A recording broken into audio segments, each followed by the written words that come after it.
الله أكبر الله أكبر الله أكبر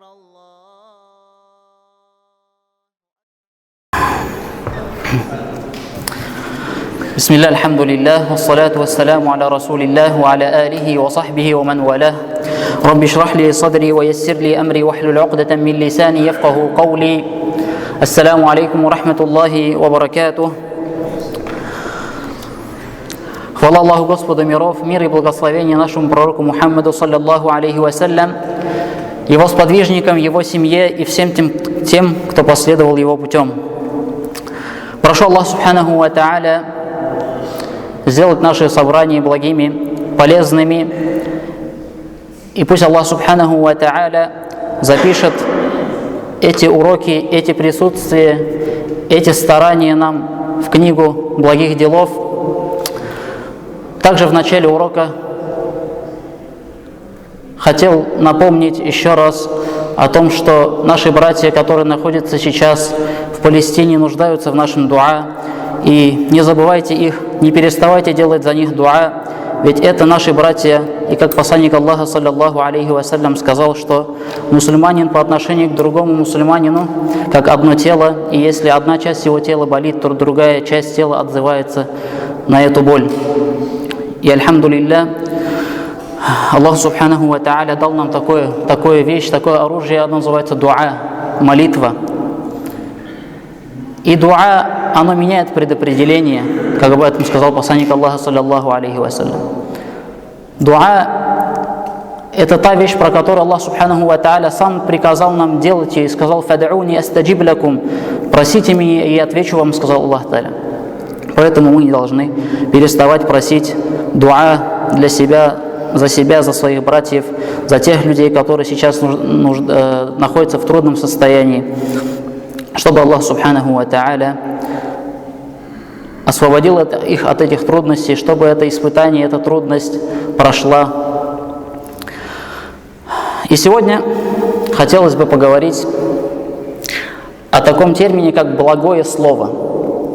Хотелось поговорить о таком термине, о благом слове, калиматин тайиба, хорошее, благое слово. И речь, слово, это одна из благ Аллаха субханаху ва тааля, которую Он нам дал. Аллах субханаху ва тааля в Коране сказал: «Ар-Рахман аллама аль-Кур'ан, халака аль-инсан, алламаху аль-баян». Ар-Рахман милостивый, аллама аль-Кур'ан, научил Кур'ану. Халака аль-инсан, создал человека, алламаху аль-баян, и научил его, человека, разъясняться. То есть речи, разговаривать, разъясняться. И слово, речь – это то, чем человек разъясняется, говорит. И на самом деле слово, речь, оно имеет большой вес. Оно имеет большое влияние на человека. И это то, о чем мы с вами сегодня поговорим, и, иншаллах, постараемся привести некоторые примеры. И му'джизатур расуль, чудом посланника Аллаха, саллаллаху алейхи вассалям, была речь, слова. В первую очередь, это слова Аллаха субханаху ва тааля. Второе, это его слова. «Вама янтику анил хава». Он не разговаривал от себя, он не разговаривал, беря слова оттуда-отсюда. Нет. «Ин хуа илля вахьюн юха». Это было не с посланием, которое не спасается ему, то есть вахьем.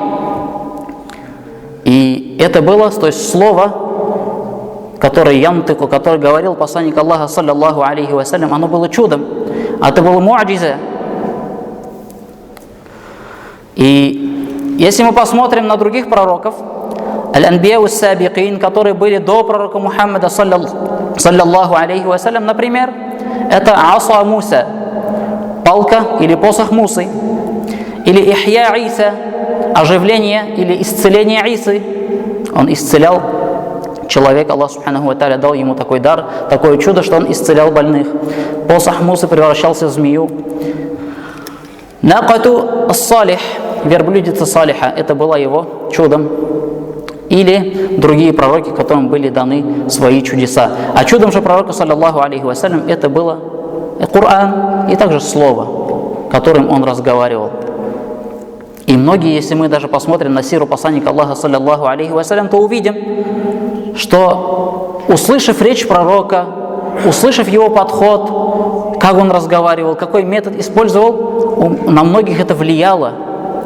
На многих мушриков это влияло. В первую очередь, конечно же, Коран, слова Аллаха, а потом тот метод, которым подходил пророк, саллаллаху алейхи вассалям, к людям. Он находил метод каждому человеку. Если это правитель, то это был свой метод. Если это какой-то бедный человек, к нему свой метод. Если это какой-то человек богатый, торговец, к нему был свой метод. И пророк, саллаллаху алейхи вассалям, применял каждому человеку свой метод в плане речи, и тем самым он заходил в сердца людей. И поэтому слово, оно имеет вес. Хотя мы сейчас, то есть сейчас люди не дают цену словам. То есть люди говорят что-то, это слово внутри оно пустое. Нету веса этого слова, хотя слово, оно, это очень такая опасная вещь.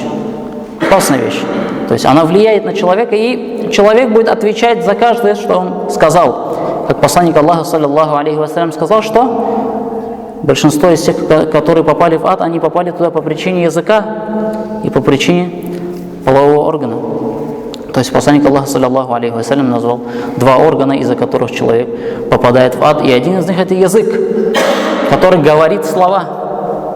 И как можно после этого говорить, что слова это просто слова? Нет, слова, они имеют вес. Слова имеют большую силу. И хорошее слово, оно имеет силу, оно имеет свой след, оно имеет свой итог. И плохое слово, оно имеет свой след и свой итог. Посредством слова человек может достичь высоких высот. Может стать, у него может появиться, то есть он может подняться то есть человек может подняться словами, именно дараджа, в степенях. И также человек может оказаться асфали сафилин, то есть в убытке, внизу, по причине своих слов, которые он говорит. То есть быть униженным по причине своих слов. И Аллах субханаху ва тааля в Коране, в суре Ибрахим, сравнил хорошее слово с благим деревом. И Аллах субханаху ва тааля сказал: ضرب الله مثلا كلمة طيبة كشجرة طيبة أصلها ثابت وفرعها في السماء. Разве ты не видишь, как Аллах приводит притчу, пример прекрасного слова, которое подобно прекрасному дереву, корни которого прочны и ветви которого восходят к небу. То есть Аллах субханаху ва тааля благое слово, хорошее слово сравнил с деревом, с благим деревом, у которого корни которого прочны и ветви восходят к небу. И Аллах субханаху ва тааля продолжает и говорит: «Ту'ти укуляха кулля хиним». И оно плодоносит, это дерево, оно плодоносит каждый миг, всегда плодоносит, приносит хорошие плоды. И это пример хорошего слова, которое Аллах субханаху ва тааля привел. Сюда в первую очередь ученые муфассиры сказали, что сюда входят слова «Ля иляха илля-Аллах», слова единобожия. Это лучшие слова. Также сюда входят адкары, зикры, которые человек делает, и также любое благое слово, которое человек говорит, полезное слово, которое имеет хороший след. И вот это слово, благое слово, Аллах субханаху ва тааля как сравнивает. Это прекрасное дерево, у которого прочные корни, у которого ветви восходят к небу. Оно плодоносит благими плодами, хорошими плодами всегда. Вот оно, что такое хорошее слово. И Аллах субханаху ва тааля говорит: وَمَثَلُ كَلِمَةٍ خَبِيثَةٍ كَشَجَرَةٍ خَبِيثَةٍ اجْتُثَّتْ مِنْ فَوْقِ الْأَرْضِ مَا لَهَا مِنْ قَرَارٍ. А пример скверного слова, плохого слова, подобно скверному дереву, которое можно вырвать с поверхности земли. которого нету корней, которая никак не, она не прочная. И как Аллах Субханаху ва Тааля сравнивает эти слова. То есть слова, благие слова и плохие слова. Также Аллах Субханаху ва Тааля в других аятах приводит пример с словами, то есть благое слово, о которых мы приведем чуть позже, иншаллах. А теперь хотелось бы привести примеры некоторые, которые мы можем увидеть, насколько они повлияли на жизнь человека. Именно примеры из жизни. Насколько слово влияет на человека. И эти примеры, когда мы будем приводить, я хочу, чтобы мы это пропускали через себя и думали, как я могу так сделать, чтобы вот то, что те, которые примеры пришли, чтобы я также мог след оставить. Повлиять на своего ребенка, на своего внука, на своего родственника, чтобы он тоже вот, по причине этого благого слова изменился. И мы все знаем, кто такой имам Аль-Азам, или по-другому как? Кто был назван имам Аль-Азамом? Имам Аль-Азам, кто это? Абу Ханифа, имам Аль-Азам, то есть у него его ученые называют имам Аль-Азам. Абу Ханифа, или Абу Ханифа как звали? Ну'ман ибн Сабит. Абу Ханифа это тоже не имя. Ну'ман ибн Сабит, Аль-Куфи, из Куфы, из Багдада. Ученый, которого мы все знаем, основатель одного из 4 мазхабов, про которого некоторые ученые сказали, что он был табиином, тем человеком, который учился у сподвижников. Некоторые сказали, что он был табиином, то есть последователем табиинов. Он учился у табиинов, сказали некоторые. И пример из его жизни, слово, которое повлияло на его жизнь. И мы все слышали про этого человека, факих, то есть человек, который разбирался в исламском праве, который построил школу целую, мадраса, мадхаб. Но что его натолкнуло на это? Что его натолкнуло на это, чтобы он занялся этим делом? Это благое слово. Это благое слово. И, как известно, Абу Ханифа был продавцом, он был торговцем. Он торговал на рынке. И каждый день он ходил на рынок и возвращался с рынка. Он ходил на рынок, возвращался с рынка. И один из ученых, Аш-Ша'би, он видел, как Абу Ханифа проходит и обратно, проходит и обратно. Имам Аш-Ша'би это видел, и он подошел к Абу Ханифе и спросил его: кому ты ходишь каждый день получать знания? Какому ученому ты ходишь получать каждый день знания? Хотя Ша'би знал, что Абу Ханифа ходит на рынок продавать. Но он спрашивает его: куда ты ходишь каждый день получать знания? У кого ты получаешь каждый день знания?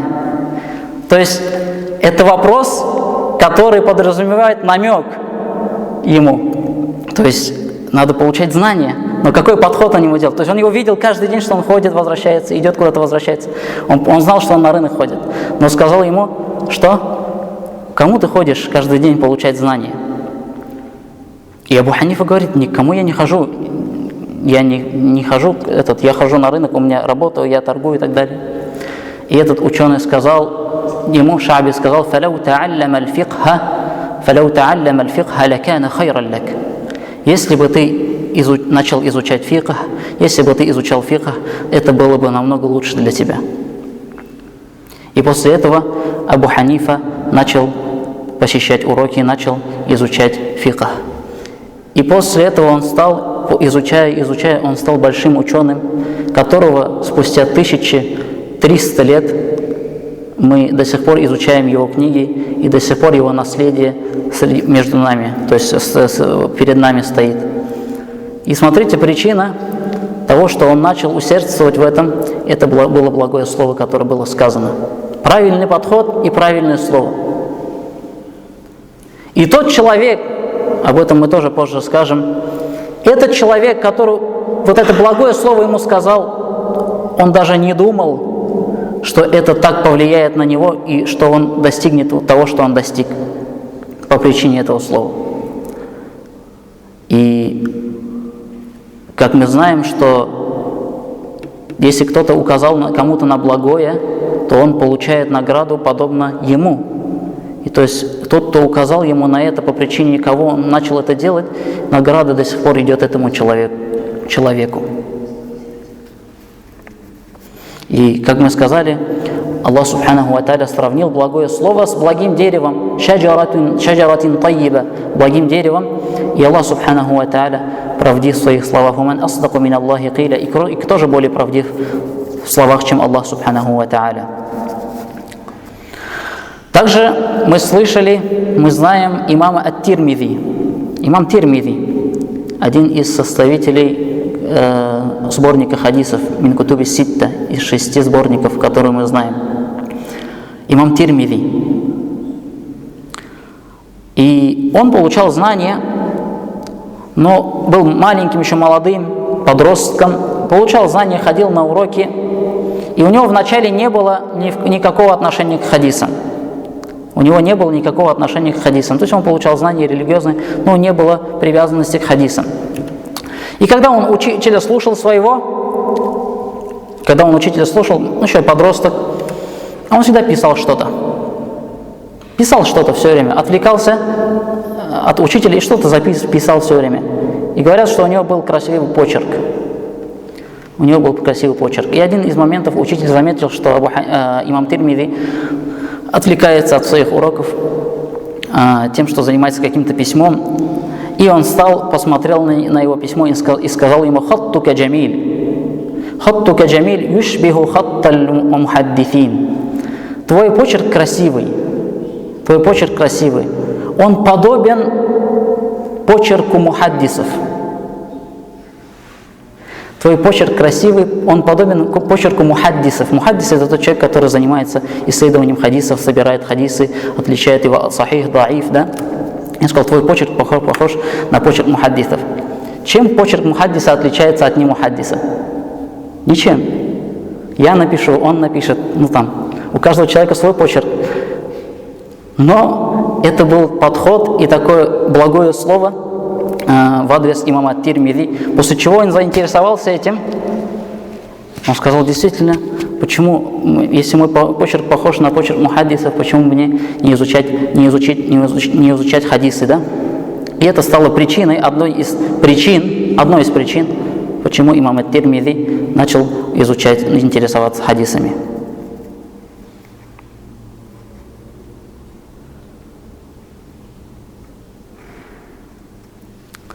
И следы слов, вот эти некоторые примеры, они показывают, что следы слов, они большие, то есть слова имеют большой след.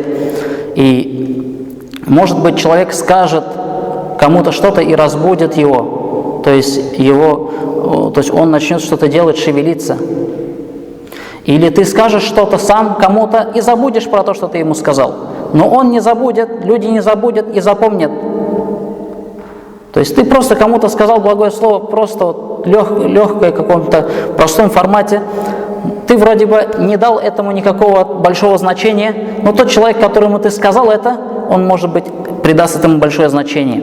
И это станет, иншаллах, тем словом, которое будет приносить тебе плоды. То есть этот человек воспользуется твоим словом, то есть на него эти слова повлияют, он изменит в себе что-то в благую сторону, потом он кого-то научит, и цепочка так продолжится, и тебе будет идти награда. Поэтому вот это показывает нам, насколько слова имеют большой след. Или, как приводится, например, тоже один из примеров, Мухаммад аль-Фатих. Мухаммад аль-Фатих – это человек, который что сделал он? Он открыл Константинополь. Мухаммад аль-Фатих, поэтому его назвали аль-Фатихом, потому что открыл Константинополь. То есть это была столица Византии. Это было городом, который не могли завоевать сотни лет. Абу Аюб аль-Ансари, сподвижник посланника Аллаха, саллаллаху алейхи вассалям, в чьем доме жил посланник Аллаха, саллаллаху алейхи вассалям, умер под стенами Константинополя. То есть это говорит о том, что сподвижники уже хотели, то есть они были до Константинополя, сподвижники, и хотели осаждали Константинополь, хотели его завоевать, но не смогли. И даже Абу Аюб аль-Ансари был похоронен под стенами Константинополя. Это его было последним завещанием, которое он сказал, васият, который он оставил. То есть он сказал, чтобы его похоронили под этими стенами. И как посланник Аллаха, саллаллаху алейхи вассалям, сказал: «Ля туфтаханна аль-Кустантиния», и Константинополь будет непременно завоеван. «Фаля ни'маль амируха, ва ля ни'маль джейшу залика аль-джейш». И лучший амир, лучший предводитель, лучший полководец – это тот полководец, и лучшее войско – это то войско. Ученые называют несколько мнений. Некоторые говорят, что вот именно вот этот фатх, именно вот это открытие Константинополя еще не было. Кто-то говорит, что то тоже было, и оно еще будет перед судным днем. Но в любом случае Мухаммад аль-Фатих открыл Константинополь, который со времен сподвижников пытались открыть, то есть для мусульман сделать этот город. То есть сотни лет. Но Мухаммад аль-Фатих в 1453 году открыл его. И когда он был маленьким, у него был учитель. Когда он был маленьким, у него был учитель. И когда они с учителем выходили, и он показывал, говорил Мухаммаду: «Ты видишь эти стены?» Мухаммад аль-Фатих говорил: «Да, вижу». И он ему говорил: «Этот город, ты завоюешь этот город». И этот город, это тот город, про который посланник Аллаха, саллаллаху алейхи вассалям, говорил в хадисе. И каждый раз, через несколько дней, опять, когда они с шейхом выходят, он ему опять говорит об этом городе. Через несколько дней опять выходят, говорит им, показывает: «Ты видишь эти стены?» И каждый раз так. И Мухаммад аль-Фатих говорит: я даже иногда хотел, чтобы он забыл про это и не сказал мне. То есть насколько он ему все время говорил это, говорил. И что Мухаммад аль-Фатих, будучи молодым, 23, 21, я сейчас точно не помню, очень молодым был, до 30 лет. Он был главнокомандующим войска, и он открыл Константинополь, завоевал его. То есть вот это воспитание у него шло, то есть слова, которые мы говорили, слова, которые ему учитель говорил, возможно, отец говорил. То есть вот эти слова побудили его сделать, то есть стали причиной того, что он сделал вот такую большую вещь. Воспитали в нем этот дух. Это тоже влияние слов. И примеров на это можно привести много. И это все доказывает, что у сказанных тобой слов ты ребенку что-то говоришь. Возможно, ты что-то сказал, но не даешь важности этим словам. Но, возможно, эти слова очень сильно повлияли. Если это хорошее слово, может быть, ты это видишь легким, простым, бессмысленным, возможно, да, так не даешь этому важности, но, может, вот это простое, легкое слово, мягкое, хорошее слово, оно повлияет на него, на твоего ребенка. Иногда ты не даешь важности и говоришь ему что-то нехорошее, не обращая на это слово внимания, думая, это же слово только или что-то, но это слово, возможно, повлияет на него, то есть повлияет в худшую сторону, например, если ты будешь говорить ему плохое слово. И у слов есть продолжение, как мы сказали. Ты повлиял на кого-то, у него жизнь по причине твоих слов изменилась, он поменял свою жизнь, что-то сделал, какой-то подвиг из-за этого, он научил дальше кого-то, и эта цепочка продолжается. И ты будешь получать в судный день награду за все это.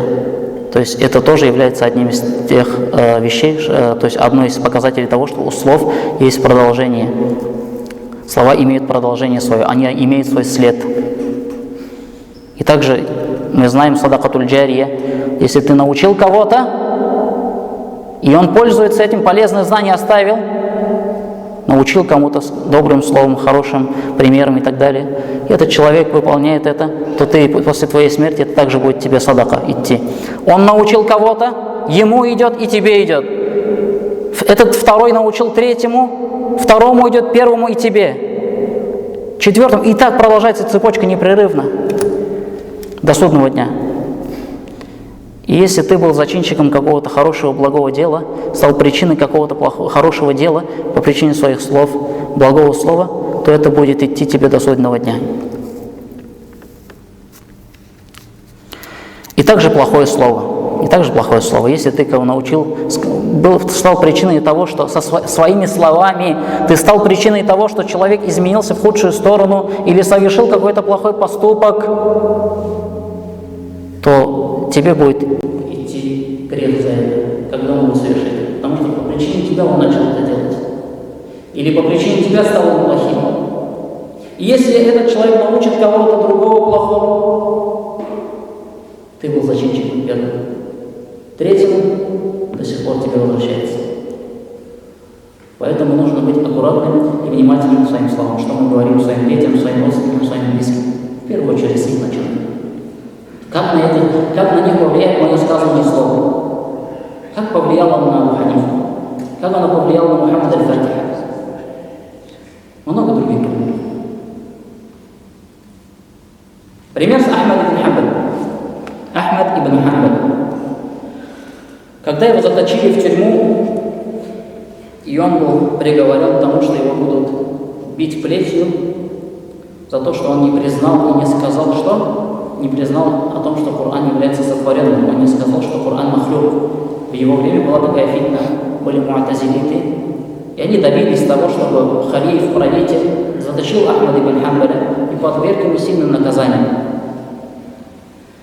И когда он был в тюрьме, он встретил, то есть в то время был один человек, известный очень, он был таким вором, разбойником, был таким, всегда что-то совершал такое плохое.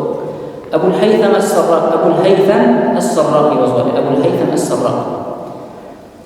И про него многие слышали, знали, он был известным тем, что он такой. И когда Ахмад ибн Хамбаля заточили, Абуль-Хайthам ас-Саррак, он тоже сидел уже, его тоже заточили, он увидел Ахмад ибн Хамбаля и услышал о том, что его будут бить плетью. И он подошел к Ахмаду ибн Хамбалю и сказал: «Ты знаешь меня, о Ахмад?» Ахмад ибн Хамбаль сказал: «Нет». Тогда он сказал: «А ты слышал об Абуль-Хайthаме ас-Сарраке?» «Да, слышал». То есть все слышали о нем. «Это я, говорит, Абуль-Хайthам ас-Саррак». И вот, говорит, я тебе скажу: слушай, о Ахмад, я, говорит, вытерпел 10 тысяч ударов плетью. Я вытерпел 10 тысяч ударов плетью. На пути чего? На пути харама. На пути грехов я вытерпел 10 тысяч ударов. Так вытерпи ты эти удары на пути, на правильном пути, на пути Аллаха Субхану ва Тааля. То есть я на пути грехов, будучи грешником, грабителем, там, еще вором там, и так далее, вытерпел более 10 тысяч ударов. Так будь же ты твердым и вытерпи на пути Аллаха Субхану ва Тааля, на пути истины.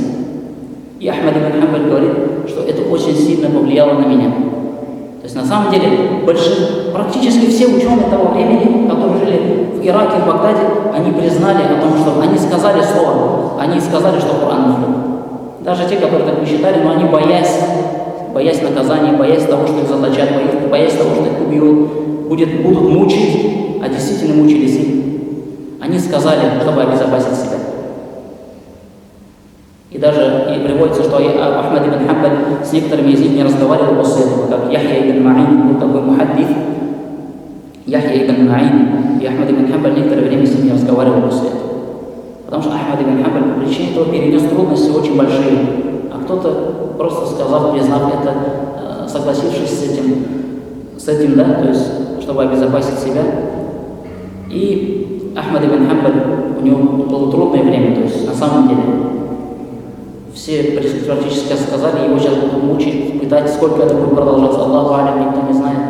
И тогда вот эти слова прибили в сердце Ахмада то, на чем он был. Он сказал: я вытерпел 10 тысяч ударов на пути шайтана. Вытерпи ты эти удары на пути Аллаха.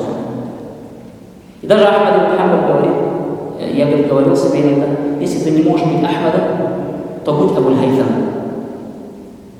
То есть, чтобы себя, как бы говорил, если ты, Абу Ахмад, не можешь быть Ахмад ибн Хамбалем, то будь Абуль-Хайthам ас-Саррак, который вытерпел это на пути своем, да, то есть у каждого был свой путь, у того он на пути шайтана, на пути грехов это вытерпел. из-за этого, да? А это из-за истины. Ахмад ибн Хамбаль подвергался этим испытаниям из-за истины. И это тоже показывает нам то, что слово, сказанное каким-то вором, разбойником, повлияли на Ахмада ибн Хамбаля и укрепили его. И даже его сын Абдуллах рассказывает, что Ахмад ибн Хамбаль после того, как он состарился, уже после этого всего, он всегда вспоминал Абуль-Хайтама ас-Сарраха в своих дуа. И даже Абдуллах спросил: о отец, почему ты его так часто вспоминаешь? Тогда он рассказал ему эту историю и сказал, что это укрепило во мне. То есть это стало того, что я был твердость у меня появилась после этих слов.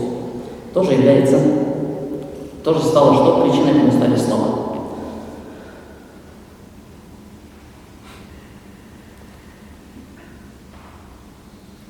И что еще раз мы об этом сказали, уже «Аддаллю аля хайри кафа'илихи». Тот, кто указал на благое, на хорошее, подобен тому, кто его совершил.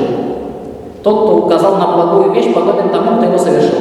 «Ваддаллю аля шарри кафа'илихи». И тот, кто указал на плохое, на зло, на грех, он подобен тому, кто совершил его. Поэтому будь аккуратен своими словами.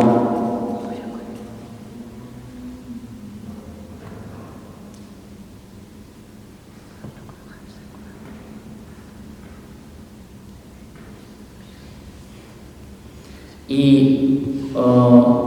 из этого всего, то, что мы сказали, что слово, оно имеет след, и оно, то есть после твоей даже смерти, если ты сказал что-то, и на кого-то это повлияло, это все до сих пор к тебе возвращается. Можно так перевести. То есть туба лиман мата, радость тому, кто умер, ва мата ма'аху зунубу. И умерли с ним его грехи. Радость тому, кто умер, и умерли с ним его грехи. Потому что, может быть, ты умрешь, а твои грехи не умрут. Потому что ты что-то кому-то сказал, это слово повлияло на него именно с плохой стороны. Ты плохое слово сказал, и он из-за этого каким-то стал. Или еще что-то. И если ты умер, и твои грехи не умерли, то это будет очень трудно. До тех пор, пока вот это все будет продолжаться, цепочка вот эта, да? Ты научил кого-то, он научил другого, и это если плохое, то это будет все время возвращаться к тебе.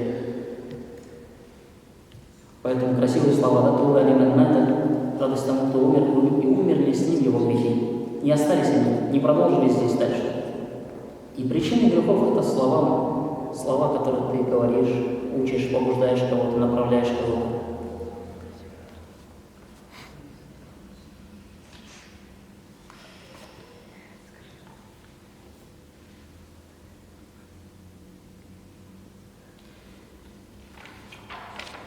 И Аллах Субханаху ва Та'аля о хорошем слове описывает тех, кто попали в рай.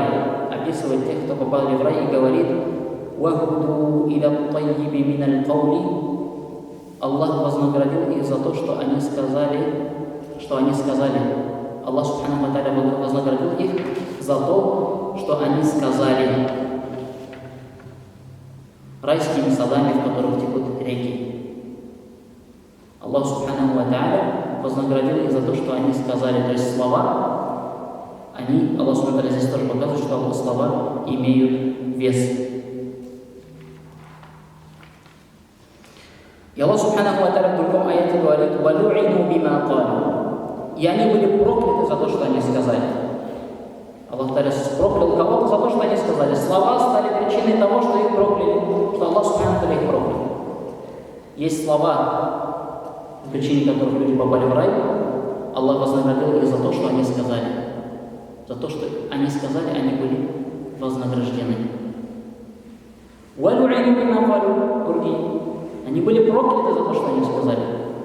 Это Аллах Субхану ва Тааля. Этот аят приходит в описании евреев, да, ягудов. Они были прокляты за то, что они сказали.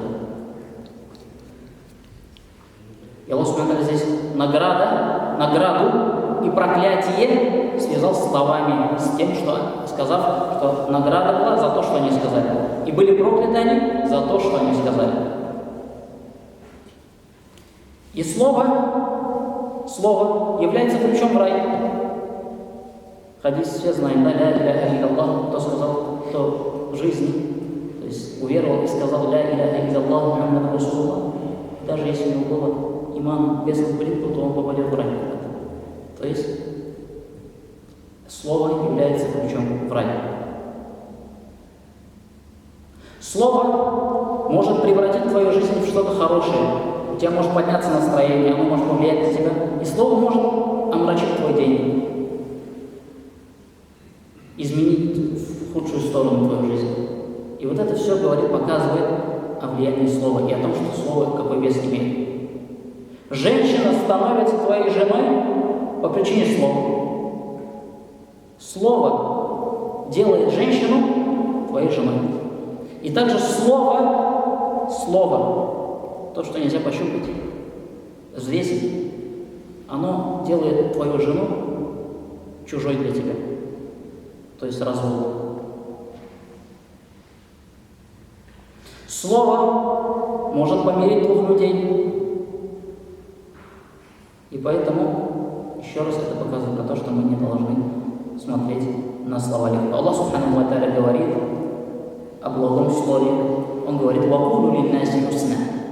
И говорите людям прекрасное. Побуждая разговаривать с людьми хорошо, говорить благое слово, хорошее слово, сторониться плохого слова,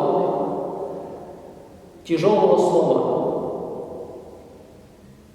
Аллах Субхану ва Тааля говорит: и говорите людям прекрасное. В другом аяте Аллах Субхану ва Тааля говорит: «Валя туджадилу ахляль китаби илля биллати хия ахсан». Если вступаете в спор с людьми Писания, людьми Писания, то ведите его наилучшим образом. Илля биллати хия ахсан. Ведите этот спор с тем, что является наилучшим. То есть ведите этот спор красивыми словами, наилучшими словами. Даже если ты ведешь спор с людьми Писания, с христианами, с иудеями, с неверными. И этому пример посланник Аллаха, саллаллаху алейхи ва саллям, как он вел речь с знатными людьми из курайшитов, как он разговаривал с Абу Лахабом, который проклинал его, который что только не делал против него.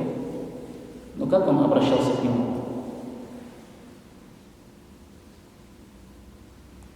Потому что благое слово, мягкое слово, хорошее слово, оно влияет на сердца.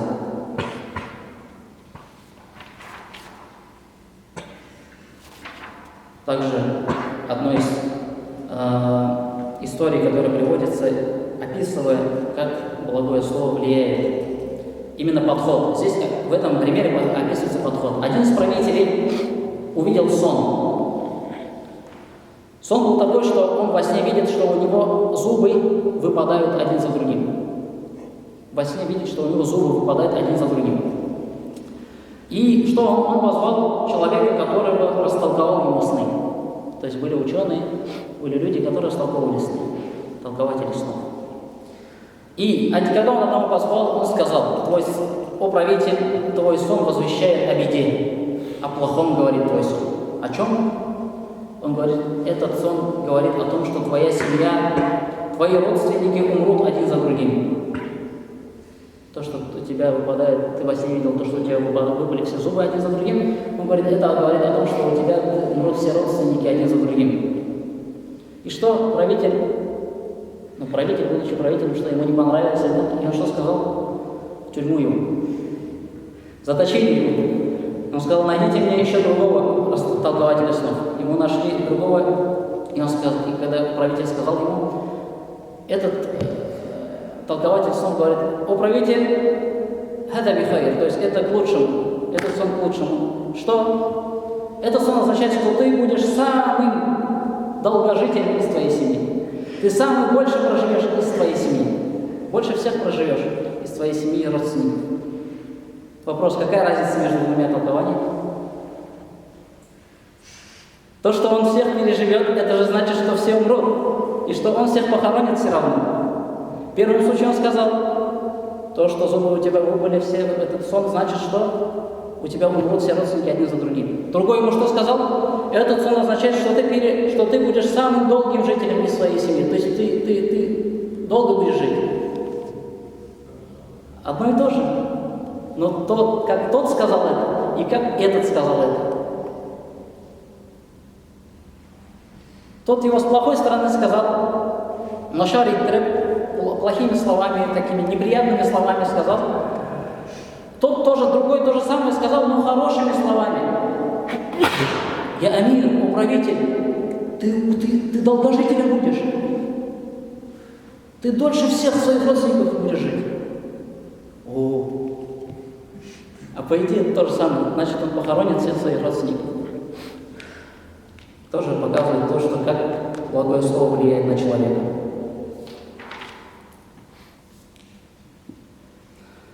Пример, последний пример, иншаллах, на этом закончим. Умар ибн Хаттаб. Во время Умара ибн Хаттаба произошло. Однажды Умар ибн Хаттаб спрашивает одну женщину о ее муже. Умар ибн Хаттаб спрашивает женщину о ее муже. Как твой муж вообще? То есть, что, нормально все?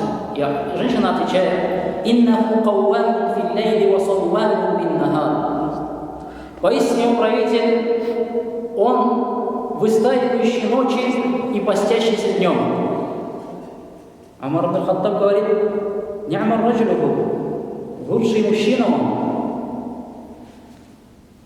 То есть женщина говорит, что мой муж, он выстаивает ночи и постится днем. Умар ибн Хаттаб говорит, лучший мужчина. И в этот момент Али радийаллаху анху говорит, «Я амир аль-муминин, иннаха ташку завджаха илейк». О амир аль-муминин, управитель правоверных, поистине она жалуется на тебя, на своего мужа. Поистине она жалуется на своего мужа. То есть, в чем жалоба? Если человек тенебует всю ночь, выстаивает намаз, и каждый день он постится, значит, он не выполняет свой супружеский долг.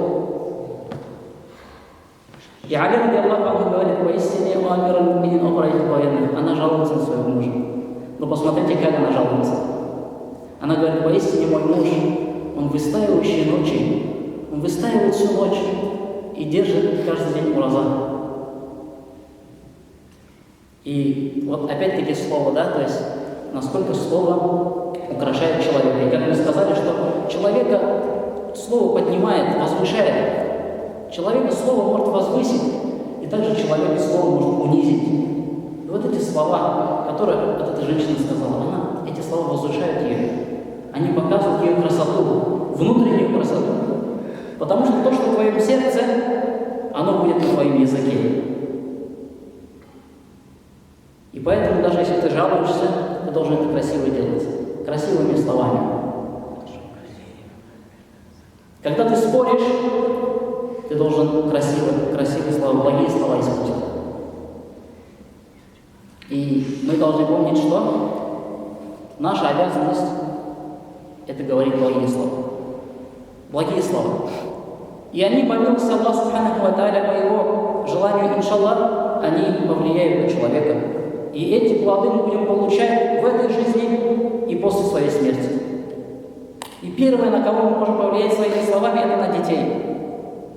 Как ты влияешь на своих детей словами? Какой след ты оставляешь? Баркетмана, там еще что-то, орден и так далее, и так далее, и так далее. Ты думаешь, это простые слова, но они оставляют след в ребенке. И потом, через несколько лет, ты видишь, что твой ребенок не подходит к тебе, что твой ребенок не слушается тебя и так далее. То есть это некий такой пример маленький. Поэтому мы должны быть аккуратными в своих словах, помнить о том, что слова не имеют след, помнить о том, что мы за каждое свое слово будем отвечать перед Аллахом Субханаху ва Тааля. И о том, что если это было хорошее слово, иншаллах, награда нам будет идти после нашей смерти. Если это было плохое слово, то грех будет идти после нашей смерти. Поэтому пусть Аллах Субханаху ва Тааля поможет нам исправить свой нрав, поможет нам исправить наши слова. И, то есть, во-первых, в первую очередь мы должны начать исправлять свое сердце, потому что мы сказали, что то, что в сердце, оно и на языке. سبحانك اللهم وبحمدك اشهد ان لا اله الا انت استغفرك واتوب اليك السلام عليكم ورحمه الله وبركاته الله أكبر الله أكبر الله